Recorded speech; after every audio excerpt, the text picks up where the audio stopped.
On est en ligne avec Victoria. Vous êtes ukrainienne, vous avez vécu 25 ans là-bas et je crois comprendre que vous êtes en contact avec votre famille qui vivait à Kiev et qui a fui. C'est bien ça? Pas tout à fait, non. Elle Ah, a pas fui du tout. alors racontez-nous, alors quelle est votre Pour situation? préciser un petit peu aussi, j'y reviens depuis 4 jours en fait de l'Ukraine. Bon, personne n'y croyait, ça c'est clair, dans ces événements-là. Alors, pour narrer un petit peu, parce qu'on dit un petit peu beaucoup de choses, exode, ceci, cela, pour narrer un petit peu le problème qui nous concerne, c'est que le conflit dure depuis 2014, ça on le sait. Il s'agit quand même de la population ukrainienne qui est martyrisée au quotidien, 2 millions de personnes, voilà. Que les problèmes de chauffage, c'est l'hiver, sont difficiles. Le salaire moyen, bon, sur Internet, on voit 300 euros. Moi, je vous dis que c'est 200 euros. Voilà, vous m'entendez? Oui, très bien. Voilà. Pour se chauffer actuellement, dans ces mois d'hiver, c'est plus de moitié que les ménages doivent consacrer à ça. Donc la vie est très très compliquée. Donc je vois pas qu'est-ce qu'on défend. Le président et le gouvernement fantoche là actuellement, que je trouve fantoche, et pas du tout celui que Poutine soi-disant va mettre.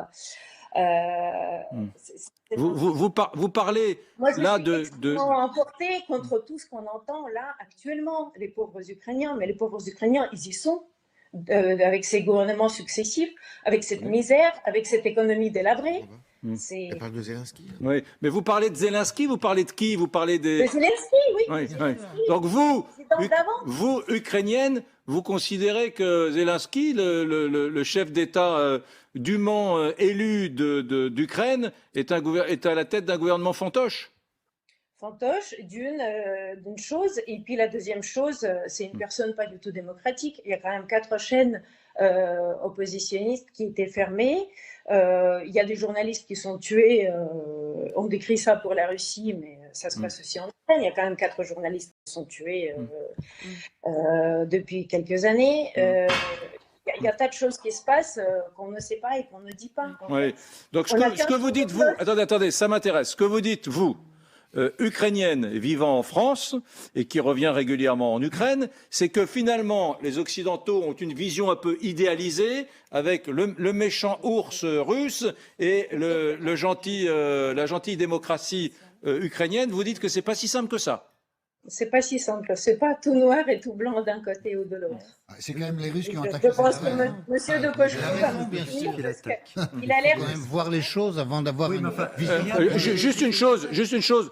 Les proches que vous connaissez, qui sont en votre famille, qui est aujourd'hui en Ukraine, j'imagine qu'elle traverse des heures difficiles et qu'elle est aussi en train de fuir ou de se déplacer devant l'avancée des troupes russes. Il reste à Kiev.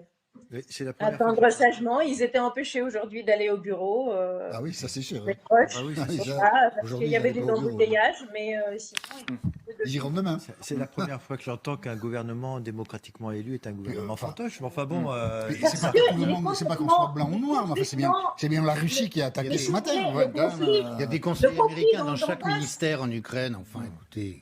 Bon, autrement dit, tant le mieux. conflit à Donbass. Non, mais attendez, est-ce que ça veut dire, parce qu'il y a Gilles Martin-Génier, Patrick qui réagit, est-ce que ça veut dire qu'il y a aujourd'hui à Kiev, je ne dis pas dans le Donbass, à Kiev, des Ukrainiens qui sont assez contents que les Russes interviennent? C'est ça que je dois comprendre de ce que vous me dites? Absolument. Et puis le gouvernement aussi qui est élu démocratiquement, on ne sait pas du tout. Il y a des Ukrainiens aussi qui doutent de véracité de ces élections. Bien. C'est ce que je veux dire. On doute de beaucoup de choses. Mais il faudrait peut-être dire des choses mises au point. Qu'il y ait eu une dérive sectaire de ce gouvernement. Moi, je veux bien l'entendre, monsieur de Cochereau, madame. Peut-être y a-t-il eu des dérives sectaires. Peut-être y a-t-il eu effectivement des assassinats de journalistes. Mais je vous rappellerai qu'à Malte, on a aussi assassiné une journaliste. En Bulgarie, on a aussi assassiné des journalistes. Eh bien, c'est pas pour autant que on va envahir Malte, qu'on va envahir la Bulgarie. Voilà. Donc, on n'est plus au temps de la Hongrie en 56. Tchécoslovaquie en 68. Il y a un système judiciaire, peut-être est-il perfectible, mais rien ne peut venir justifier. Non, mais personne ne justifie, vous avez rien à dire. Personne ne justifie. Non, mais vous avez raison. Pas justifié, c'est pas vrai. Non, pas justifié, mais vous a raconté oui, Victoria, quel est le niveau de vie Victoria, il faut bien que vous compreniez que... le niveau de démocratie que Oui, non, mais attendez, les amis. J'entends ce que vous dites, mais Victoria et Dimitri de Koshko, il faut bien que vous compreniez que ce soir, il y a beaucoup d'émoi et d'émotions parce que des gens sont morts en Ukraine. Alors, et dans le Donbass. Voilà, donc, et dans le Donbass, si vous voulez, partout. Voilà, et que c'est difficile pour les gens d'entendre. Finalement, ce système ukrainien, il n'était pas parfait, il était corrompu, et on tuait aussi des journalistes, etc. Sous-entendu, tant mieux. Donc, on ne voit pas devenir avec ce gouvernement-là actuel en Ukraine, au niveau économique, au niveau on renverse ce social, gouvernement, pas un gouvernement démocratique. Oui, enfin là, oui, le truc c'est qu'effectivement, comme dit Patrick Martin-Genier, si on n'est pas satisfait, on renverse le gouvernement par des biais d'élections, mais on n'a pas besoin d'une invasion russe pour changer les choses. Mais merci Victoria. Il y a eu Bon un général. en février 2014 contre un président élu. Ouais. Rappelez-vous de ça quand même. Comment ? En février 2014, il y a eu un coup d'État contre un président élu. Tout à fait.